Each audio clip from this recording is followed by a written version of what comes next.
And the other significance of the Middle East region is the fact that a lot of oil comes from there, and oil prices have been rising, not necessarily because of shortage, but mainly because people are anticipating instability. How much does oil price affect future food prices? Well, oil prices are obviously a very significant determinant of food prices, especially as we've moved towards more mechanized and industrialized food production, both in the United States and other developed countries, but also in the developing world as well. The USDA estimates that an increase in oil prices of, say, a doubling in world oil prices can increase food prices here in the United States by anywhere from 15 to 20%. So it definitely is adding to the increase in prices. These markets are linked in the sense that you also have speculative capital and also the rise of these commodities as an asset class, so that people who are in the markets not necessarily to trade in the underlying goods, but to speculate and to try and make a little bit of income off of the rising prices themselves, are also getting into these markets. So that, in addition, is contributing to the volatility and the increased prices. The U.S. president says America must increase efforts to stop guns and money being sold into Mexico. Barack Obama has met the Mexican President Felipe Calderon in Washington, and tensions have increased after a U.S. immigration agent was shot dead in northern Mexico by a weapon smuggled from the U.S. Kimberly Halkett has more. You can count on us. It was a warm welcome for Mexican President Calderon at the White House, but behind the public smiles and handshakes, a strained relationship between the two countries remains. The reason, the escalating violence in Mexico's drug war.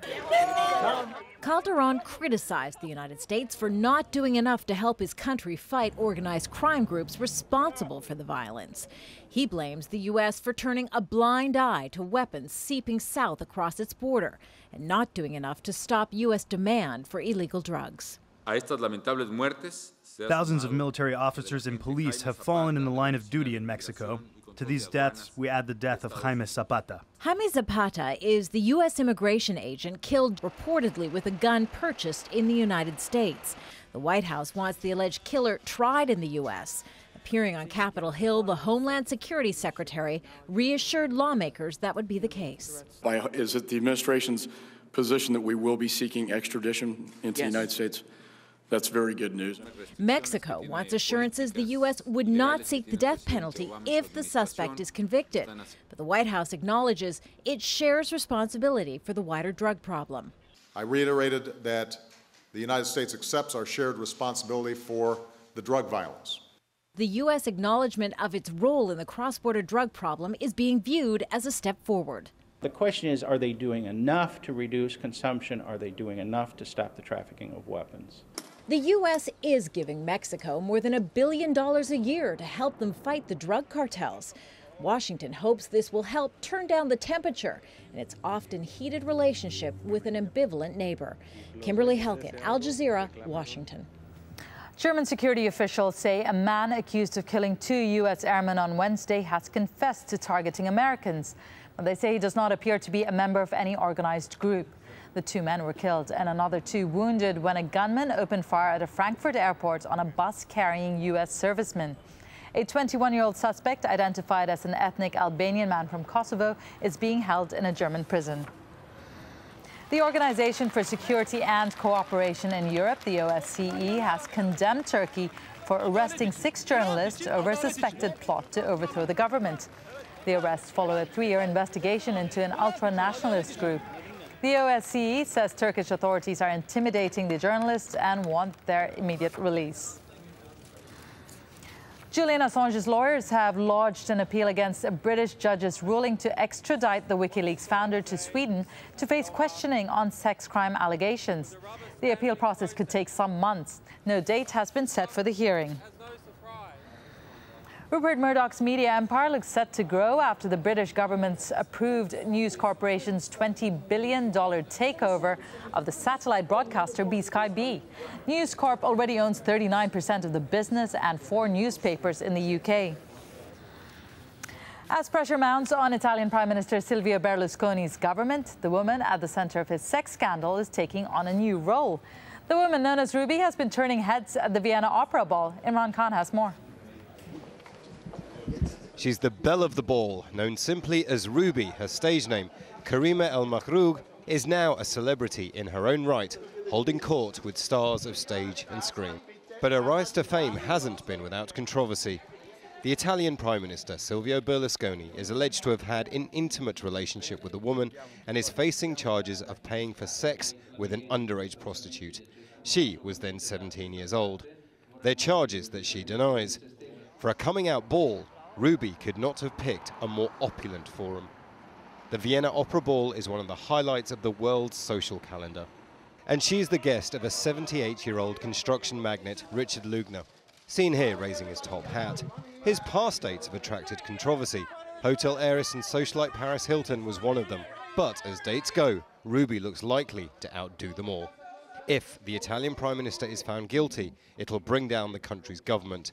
But given the smile on her face, Ruby seems to be much more interested in becoming famous as Ruby than in international politics. Imran Khan, Al Jazeera. And a reminder that you can always keep up to date with all of our news on our website. To find that, go to aljazeera.net/English. That's aljazeera.net/English. Take a look.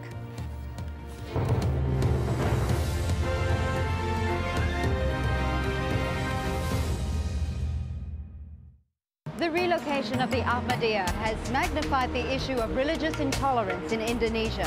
Is this inevitable in a multicultural society? And is the government turning a blind eye? 101 East at this time on Al Jazeera. What Gaddafi has done, he dismantled or destroyed the system in the country. As chaos and violence sweep across Libya. They're living through fear, they're living through a nightmare. They're using ammunition, live ammunition. Al Jazeera hears from those who have lived in fear of Gaddafi's regime. We don't want him to leave. We want to arrest him. 42 years is too much. Libya, a state of terror. At this time on Al Jazeera. Life. Misfortunes. Isolation. Abandonment. Poverty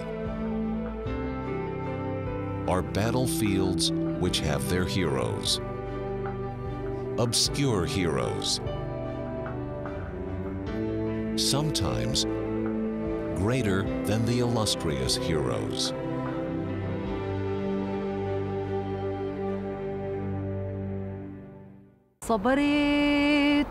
Rhythms of resistance. A part of the struggle and popular resistance is art. Through my art, I resist. Resistance is my art, and my art is my war. Musicians using music as a way to maintain their cultural identity. I believe that when I sing to the world, I portray Palestine through my voice, my singing, and my songs. Songs from the lost homeland. At this time on Al Jazeera. Personal blogs by professional journalists. blogs.aljazeera.net